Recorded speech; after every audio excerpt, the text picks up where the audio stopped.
ប្រទេសទាំង10ដែលមានផ្ទៃដីតូចបំផុតលំដាប់ទី10ប្រទេសម៉ាល់តា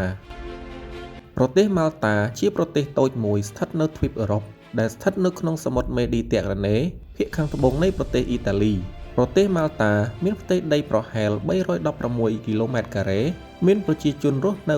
52,000 នាក់ប្រើប្រាស់ភាសាម៉ាល់តាជាភាសាជាតិនិងប្រើប្រាស់ភាសាអង់គ្លេសជាភាសាផ្លូវការប្រទេសម៉ាល់តាប្រើប្រាស់រូបិយប័ណ្ណអឺរ៉ូហើយមានប្រជាជនភាគច្រើនជាអ្នកកាន់សាសនាគ្រិស្ត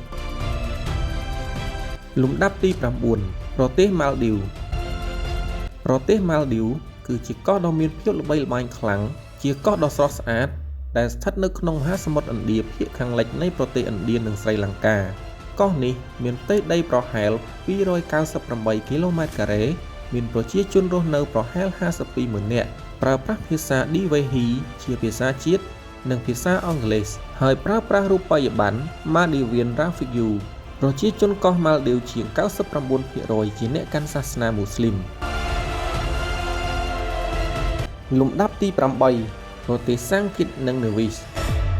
ប្រទេសសាំងគីតនិងនេវីសគឺជាប្រទេសតូចមួយស្ថិតនៅតំបន់សមុទ្រការ៉ាបៀនភាគខាងកើតនៃអាមេរិកកណ្ដាលជិតប្រទេសអង់ទីក and Barbados និង Puerto Rico ប្រទេសសាំងគីតនិងនេវីសមានផ្ទៃដីប្រហែល261គីឡូម៉ែត្រការ៉េមានប្រជាជនរស់នៅប្រហែល50,000 នាក់ដោយប្រើប្រាស់ភាសាអង់គ្លេសជាភាសាផ្លូវការហើយប្រើប្រាស់រូបិយប័ណ្ណដុល្លារការ៉ាបៀនខាងកើតប្រជាជនប្រទេសសាំងគីតនិងនេវីសភាគច្រើនមានជំនឿទៅលើសាសនាគ្រិស្តលំដាប់ទី7ប្រទេសម៉ាស្សាល់ប្រទេសម៉ាស្សាល់មានទីតាំងស្ថិតក្នុងមហាសមុទ្រប៉ាស៊ីហ្វិកភាគខាងលិចនៃសហរដ្ឋអាមេរិកនិងភាគខាងជើងនៃប្រទេសនូវែលសេឡង់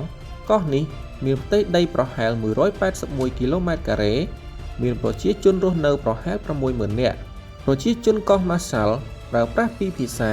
គឺភាសាម៉ាស្សាល់និងភាសាអង់គ្លេសហើយប្រើរូបិយប័ណ្ណដុល្លារប្រជាជនម៉ាស្សាល់ភាគច្រើនគឺជាអ្នកកាន់សាសនាគ្រិស្តលំដាប់ទី6ប្រទេស Liechtenstein ប្រទេស Liechtenstein ជាប្រទេសតូចមួយស្ថិតនៅក្នុងអឺរ៉ុបកណ្ដាលដែលនៅចន្លោះប្រទេសស្វីសនិងអូទ្រីសប្រទេសនេះមានផ្ទៃដី160គីឡូម៉ែត្រការ៉េមានប្រជាជនរស់នៅប្រហែល39,000 នាក់ប្រទេស Liechtenstein ប្រើប្រាស់ភាសាអឺឡម៉ង់ជាភាសាផ្លូវការនិងប្រើប្រាស់រូបិយប័ណ្ណ Swiss francs ប្រជាជនប្រទេស Liechtenstein ភាគច្រើនជាអ្នកកាន់សាសនាគ្រិស្តលំដាប់ទី5ប្រទេសសាន់ម៉ារីណូប្រទេសសាន់ម៉ារីណូជាប្រទេសតូចមួយស្ថិតនៅទ្វីបអឺរ៉ុបនិងត្រូវបានហ៊ុំព័ទ្ធជុំវិញទាំងស្រុងដោយប្រទេសអ៊ីតាលីប្រទេសសាន់ម៉ារីណូមានផ្ទៃដីប្រហែល61គីឡូម៉ែត្រការ៉េមានប្រជាជនរស់នៅប្រហែល34,000 នាក់សាន់ម៉ារីណូប្រើប្រាស់ភាសាអ៊ីតាលីជាភាសាផ្លូវការ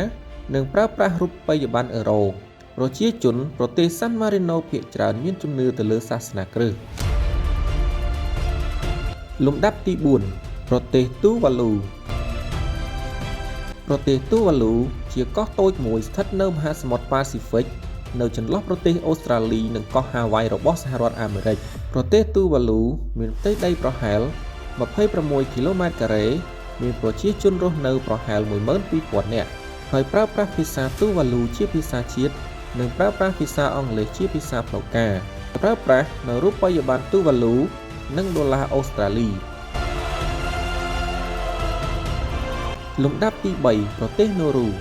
ប្រទេសនូរូជាកោះតូចមួយស្ថិតនៅក្នុងមហាសមុទ្រប៉ាស៊ីហ្វិកភាគខាងជើងឈៀងខាងកើតនៃប្រទេសអូស្ត្រាលីមានផ្ទៃដីប្រហែល21គីឡូម៉ែត្រការ៉េមានប្រជាជនរស់នៅប្រហែល12,000 នាក់ប្រទេសនូរូប្រើប្រាស់ភាសានូរូជាភាសាជាតិនិងភាសាអង់គ្លេសជាភាសាផ្លូវការហើយប្រើប្រាស់រូបិយប័ណ្ណដុល្លារអូស្ត្រាលីប្រជាជនកោះនូរូភាគច្រើនមានជំនឿទៅលើសាសនាគ្រិស្តលំដាប់ទី2ប្រទេសម៉ូណាកូប្រទេសម៉ូណាកូមានទីតាំងស្ថិតនៅទ្វីបអឺរ៉ុបលើឆ្នេរសមុទ្រមេឌីទែរ៉ាណេព័ទ្ធជុំវិញដោយប្រទេសបារាំងប្រទេសម៉ូណាកូមានផ្ទៃដីប្រហែល 2.02 គីឡូម៉ែត្រការ៉េមានប្រជាជនរស់នៅប្រហែល39,000 នាក់ហើយប្រើប្រាស់ភាសាបារាំងជាភាសាផ្លូវការម៉ូណាកូប្រើប្រាស់រូបិយប័ណ្ណអឺរ៉ូហើយប្រជាជនភាគច្រើនជាអ្នកកាន់សាសនាគ្រិស្ត ំដាប់ទី1ប្រទេសវ៉ាទីកង់ប្រទេសវ៉ាទីកង់មានទីតាំងស្ថិតនៅក្នុងទីក្រុងរ៉ូមប្រទេសអ៊ីតាលីមានផ្ទៃដីប្រហែល 0.49 គីឡូម៉ែត្រការ៉េ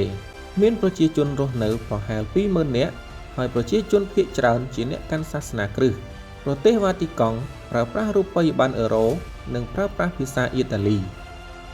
អរគុណសម្រាប់ការតាមដានទស្សនាសូមចុច like និង Subscribe ដើម្បីទទួលបាននូវវីដេអូផ្សេងៗទៀត